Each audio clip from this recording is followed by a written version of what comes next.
Okay, good to see you all back here again. I know it's been a couple weeks, so go ahead. I'll open up the questions. What excites you about Darius Rush in particular? His length dropped a little bit in the draft. I don't know what reason that really was for, but getting a guy like that in the fifth round, what does that excite you? Yeah, I mean, we're excited about all those guys. I mean, obviously they got some length. When they come in the building, you can see that.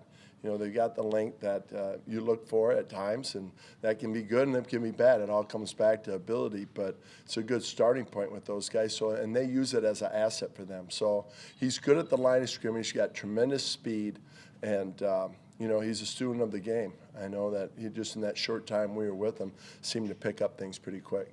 This will be like a trial by fire for that group, considering how young you all are? Well, we just need depth and really see how it plays out. You know, get them into training camp and keep developing them, and that's kind of been our mindset with younger guys.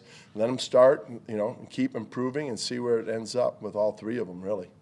You hoping to press a little bit more this year than you did last year, maybe? Yeah, I mean, ideally, when we say we want to be aggressive defense, obviously it starts up front, but on the perimeter, we'd like to be aggressive. So there's times we can and can't beat, but if we can be, we want to be aggressive on the perimeter. And, that's been a theme of us, I think, if anybody looked back and would say that. But without getting too much into the scheme stuff right now, I mean, to utilize it, but we'll ask those guys, all of our corners, to do multiple techniques. But there's times when you need it. Tommy Adibare, what excites you about him? Tommy? Yeah. I mean, really strong. I mean, obviously, you guys have seen his stats, right? Very fast, very explosive. So it's just, looking at him to fit in with the D-line. I remember the goal objective is to try to get where we got 8 guys that we can come in waves, and to provide some more help inside there would be great. So he did a good job. Plays extremely hard on tape. That's the one thing that we noticed, too, about him. The Colts like to have those guys who are quick enough to play DN but big enough to play inside. How do those guys play in your defense? That's what you kind of hope for, especially at 3 technique. You're looking for a guy that's explosive overall, and he's going to get his chance on some one-on-one rushes, so you want him to be able to win there. But the explosiveness at that position's important. A guy like Buck is unique, right? He's tall, big, fast, all of it combined. So the 3 technique's pretty important part of it. And when you get to third down, sometimes you have 2-3 techniques, and so you rush them both ways that way. Is that how you see Dio? Kind of the... Yeah, I mean, I think overall, when you look at them, all the guys, we're trying to get them to where they all can, fit in at different spots. They have a role on first and second down, a role on third down. So how that all comes together, there's a lot of questions yet to be seen. Well, hopefully in training camp we get clear vision. On the other hand, Grover last week was telling us that he's really concentrating on his pass rush right now. And he did? No. Hopefully don't take me off the field on third down. Now, right. It's not up to him, but is there more for him to grow? Yeah, I think so. I mean, obviously the first and second down, he played at a high level for us. But we're always challenging him, that pass rush. It comes back to always affecting the quarterback, and he has the ability to do that. So we'll see how that progresses too. Gus, going back to Germany for a second, you obviously have a lot of history playing games, coaching games overseas. What was maybe the biggest thing you learned, kind of the unknown? I would say this. You're right, been over there. I think that maybe early in the time process, you're going, oh boy, that's a trip now, on the flight, and how are we going to do this, and how are we going to manage it to keep the players fresh? And then when you go through it all and you get there on Sunday, it's an unbelievable environment. I mean, you're sitting there and it's just a different feel to it all. And it's very energizing, I would say.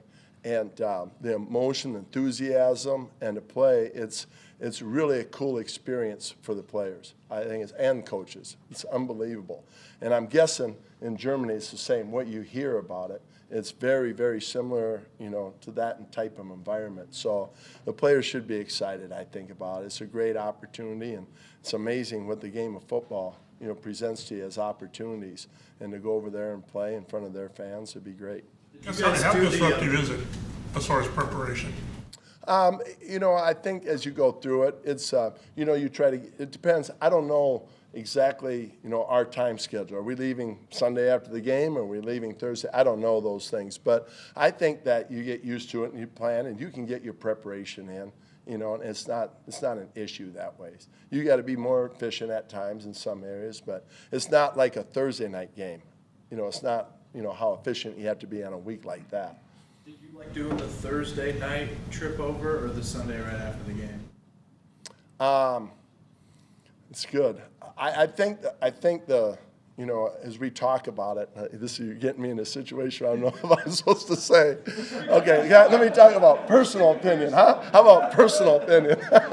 You know what? Here, no. I think there's advantages of both, but let me say this so I can give you something. I thought Thursday was pretty good. I thought Thursday was pretty good just because you get over there, you get acclimated, and you play on Sunday. And it seemed for the trip to London, through my experience, that it worked out pretty good as far as players feeling fresh. Who reaches out, or does anybody reach out to the players to ask who's got a passport, who needs a passport? Yeah, I'm sure they'll get all that, but it is a great question. I'm sure Mulaney and everybody will get involved in that and making sure to set up to make sure everybody's got a passport and getting it early, and that's a process in itself. But the organization will handle that great. Do you know the reason why you got a passport? Like, did you have one before your? Yeah, I did have one. Yep. You guys got the 3 new corners, but Dallas Flowers kind of gets lost in the mix with that. How does he factor into all that? He's big. I mean, Isaiah, Dallas, that's what we say. Those other threes come in, and, it's competition, right? And you provide depth. You need depth at that spot, and then just see who rises to the top. But we were pleased with how Dallas progressed. Same like Isaiah. When he's on the field and healthy and can play, he does really good things. So it just creates more depth to some young guys with some traits, and we'll see how it all plays out. Last season, we saw Julian Blackman playing some nickel corner. That was when Kenny went down. Do you see him just still as a safety who can bounce there? Yeah, we're still looking at those things right now. We talked in the off season and just see how it all kind of plays out. We're moving guys around right now, see where the best fit for our team is, and so that will probably be a work in progress as we go. Jamal Woods out of Illinois. What stood out to you all as a staff to want to see more from him after rookie minicamp? Obviously big and strong, but his explosiveness, I think, in rookie minicamp is what jumped out at us. We felt like even the short period of time, just watching him in drill work, obviously his film work that we studied before, but the way he came in, the way he approached it, and some of his explosiveness showed up in that short period of time.